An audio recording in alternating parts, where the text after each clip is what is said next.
La version courte de la vidéo d'aujourd'hui, c'est qu'on va parler d'une roue électrique, la Z10 de chez Ninebot. La version courte de la vidéo d'aujourd'hui, c'est que cette roue, c'est une bombe. À 3 bémols près. 1, elle pèse 24 kg, c'est lourd, très lourd, et en plus en mode compact et condensé. Du coup, 2, c'est pas vraiment une roue de débutant, il faut un peu de temps avant de la contrôler et de la maîtriser pour commencer à vraiment s'amuser. Cela dit, c'est pas une roue de débutant, mais elle est tellement stable à faible vitesse qu'elle le pourrait. Et 3, à haute vitesse, avec son pneu super large, elle trouve tout son sens. Mais on vit en France et on est limité à 25 km/h. Et du coup, pour moi, c'est pas assez pour en profiter. Alors, fiou, adieu, veaux, vaches, cochons, couvées. Allez, pour la version plus longue et plus détaillée de la vidéo, reste avec moi et c'est parti.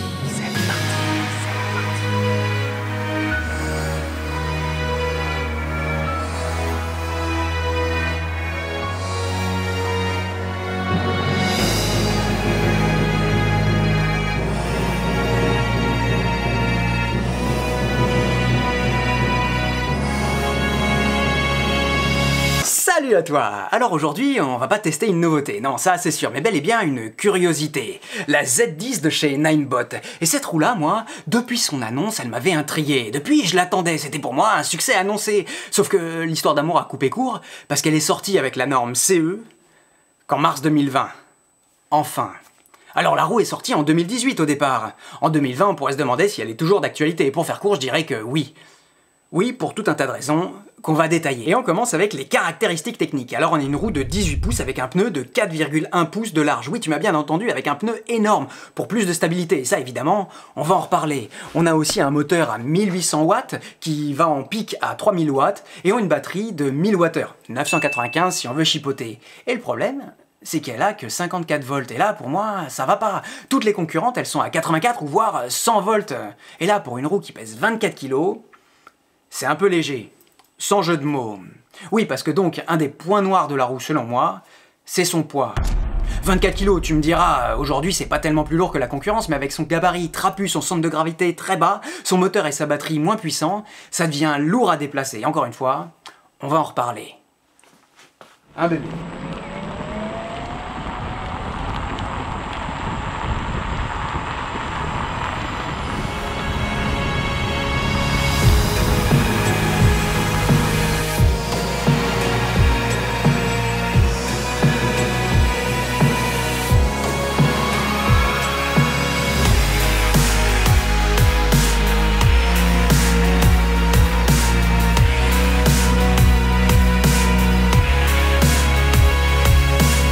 Maintenant, approchons-nous de la bête pour voir son design de plus près.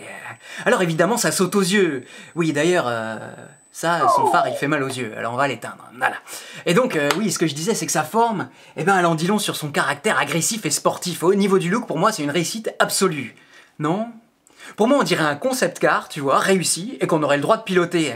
Avec son pneu large, avec son phare qu'on croirait xénon, tu sais, comme ceux des voitures haut de gamme. Sa coque aux touches de carbone et sa forme tout orientée vers l'avant, pour moi, on dirait pas que cette roue-là a 2 ans. Déjà. Les matériaux utilisés, ça donne une finition très luxe qu'on dirait encore une fois tirée du monde de l'automobile. En un mot, ça fait costaud. Design réussi donc, ergonomie aussi, avec son phare à détecteur de luminosité qu'on peut aussi forcer si ça nous plaît avec un long appui sur le bouton marche-arrêt. Derrière on a un phare qui clignote quand tu te mets à freiner. Pas comme là, hein. Là ça flique dans la vidéo, mais dans la réalité il a un rouge très pur et mat, très joli. Si on revient devant, on a un ruban LED comme c'est à l'accoutumée et qu'on peut régler dans l'application si on veut le personnalité. D'ailleurs justement t'as une application Segway Ninebot ou Ninebot Segway à télécharger pour plus de paramètres à régler. Par exemple, la dureté de la conduite. Les pédales sont à 13 cm du sol et plutôt confortables. Bien grippées, heureusement parce qu'on va le voir. Mais dans la conduite que la roue nécessite, elles ont un vrai rôle à jouer. Quand on est très incliné sur le côté, il faut avoir confiance parce que si on perd le pied, c'est la chute assurée. Puisqu'on parle pédale et ergonomie, il y a un truc, tu sais, ce moment-là.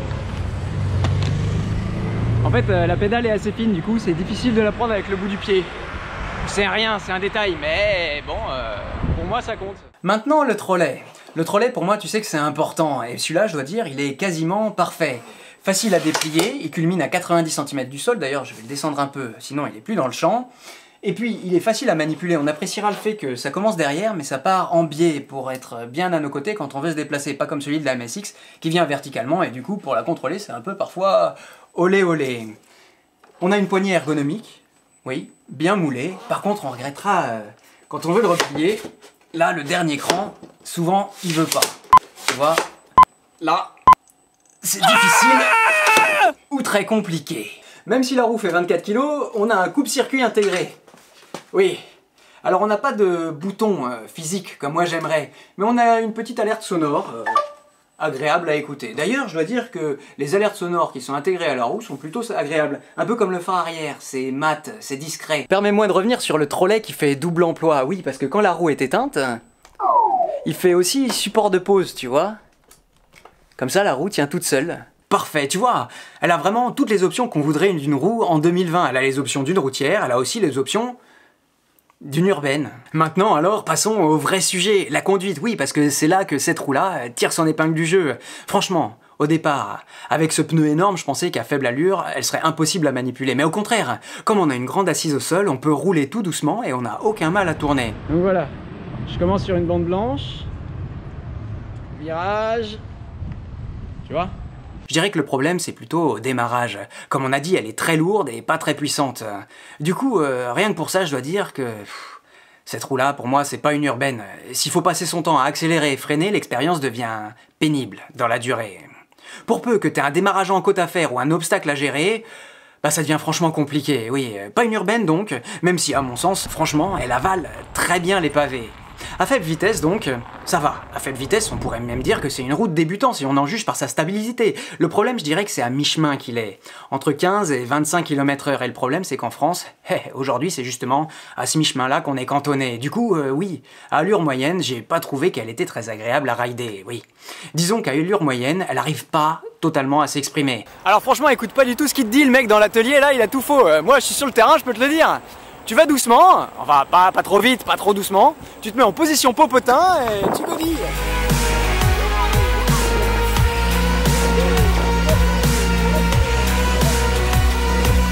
Quand t'as chopé le rythme à un moment, alors avec l'expérience évidemment, tu peux vraiment t'éclater.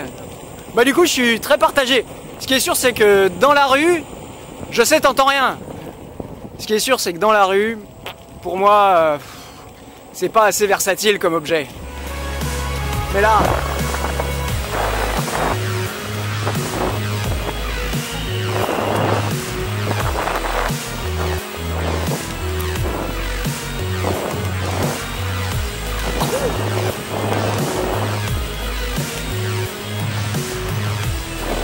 Parce que oui, parlons-en, la glisse que propose cette roue est vraiment particulière, elle lui est propre. C'est clair. Pour s'approcher le plus possible des sports de glisse qu'on connaît, elle demande qu'on soit complètement engagé, que le corps réponde présent à 100%. Et d'ailleurs, pour rouler, il faut vraiment un temps d'adaptation, un temps pour l'apprivoiser. Mais après, tu fais partie d'un club fermé. Au départ, à chaque virage, dans ma tête, je me disais « Allez bébé, tu viens, maintenant on va tourner », c'était mon sous-texte pour arriver à bien tourner. J'appuyais avec mon tibia sur la coque pour la déplacer, à gauche, à droite. Puis j'ai commencé par mettre mon poids du côté où je voulais tourner. J'ai commencé par décaler les épaules, puis les hanches, toujours en forçant très fort sur mes tibias, en appuyant sur les pieds. D'ailleurs, c'est à ce moment-là que j'ai vu que le grip de la pédale est très important, parce que tu vas exercer une force très importante vers l'extérieur. Si ton pied part, tu finis dans les palmiers, ou dans les platanes, selon la région de France où tu habites. Enfin, après quelques minutes, j'ai compris, j'ai utilisé mon popotin. Oui, un peu comme en parapente où t'enfonces tes fesses dans la sellette quand tu veux tourner. T'enfonces à droite, t'enfonces à gauche,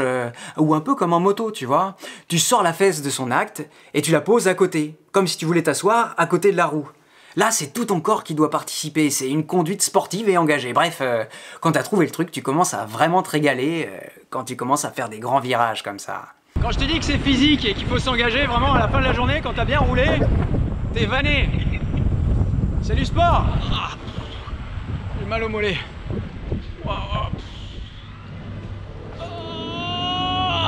Faudrait que j'aille un peu plus souvent avec les Wheeler Pro pour me faire l'endurance là.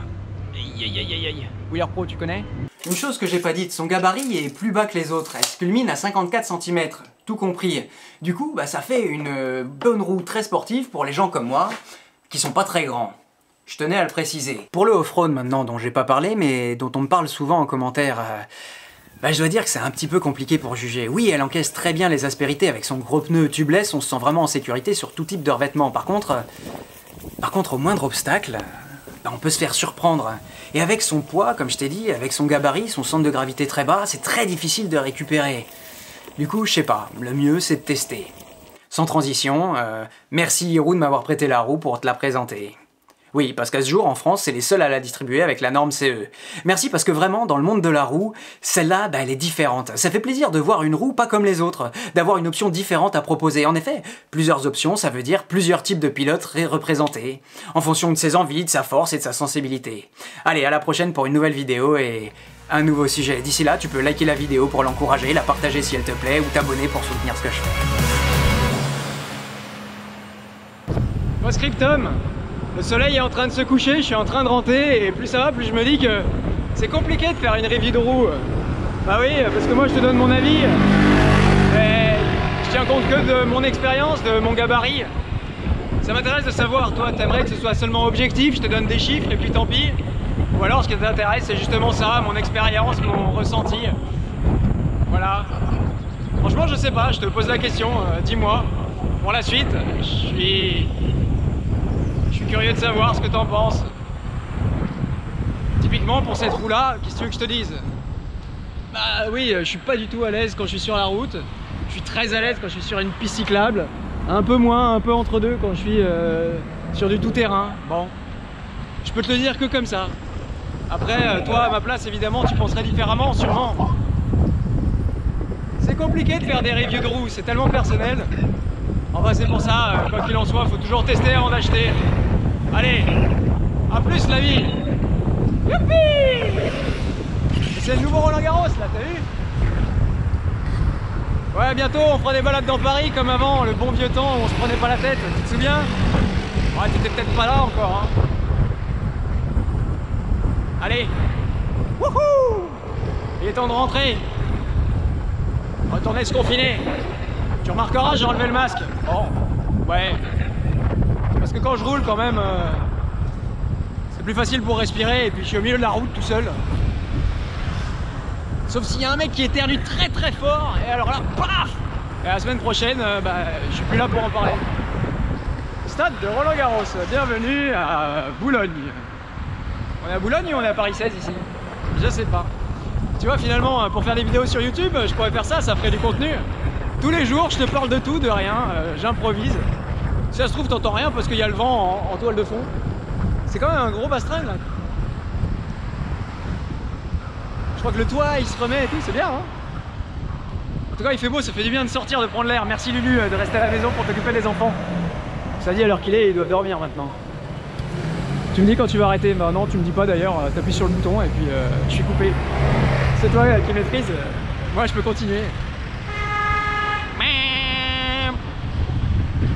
Je suis triste parce que je sais que ça en général je le couperai pas, enfin je le couperai au montage. Je rêverais de pouvoir le mettre, mais... Moi cela dit, la vidéo est terminée, je fais ce que je veux. Oui mais quand les gens vont voir que la vidéo fait un quart d'heure, bah, ils vont pas cliquer. Ah ouais. Allez, les serres d'Auteuil. Et de l'autre côté il y a la piscine Molitor. Il y a plein de trucs dans le quartier. Tu veux aller voir le Parc des Princes? Allez viens, je t'emmène. Avant ça, t'as le stade Jean-Bouin, très joli le stade Jean-Bouin. Ah, il y a un feu rouge, non, ça va nous couper dans le très long. Ah non, j'ai le droit de passer, parce que les vélos là, ils ont le droit de passer, tu vois. Hop là.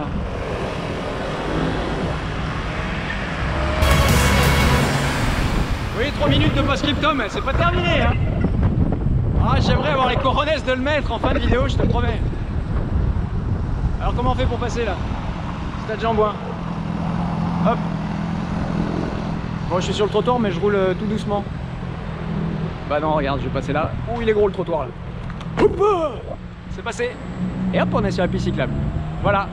Je suis contre les gens qui roulent en roue sur le trottoir hein, et en trottinette électrique. Moi le premier. Tu restes avec moi? Allez. On n'est pas bien là, vendredi soir, au stade Jean-Bouin. Alors regarde. Ici, tu as le stade de rugby, tu vois.